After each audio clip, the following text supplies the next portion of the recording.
Si Dino at ang nawawalang itlog.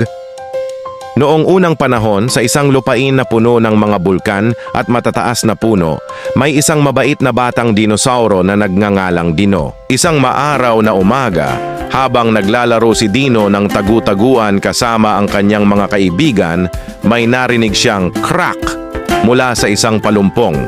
Nang silipin niya ito, nakita niya ang isang puting itlog, nag-iisa at dahan-dahang gumagalaw. Naku, sabi ni Dino, may nawalan ng itlog! Maingat na kinuha ni Dino ang itlog at nagsimula siyang maglakad upang hanapin ang pamilya nito. Tinanong niya ang lahat ng kanyang makasalubong. Una, nilapitan niya si Tara ang T-Rex. Sa'yo ba ang itlog na ito? Tanong ni Dino. Tumawa si Tara. Hindi, mas malaki at may batik ang itlog ko.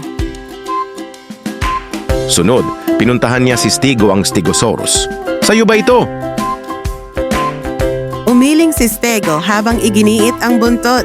Hindi, ang itlog ko ay berde at hugis itlog. Sa wakas, nakita niya si Mama Pteranodon na lumilipad sa itaas. Excuse me po, sigaw ni Dino. Sa inyo po ba ang itlog na ito?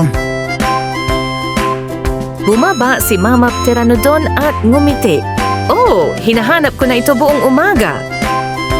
Inabot ni Dino ang itlog at bigla, plop, napisa ito. Lumabas ang isang maliit na baby Pteranodon na masiglang tumitilaok. Maraming salamat, Dino, sabi ni Mama. Isa kang tunay na bayani.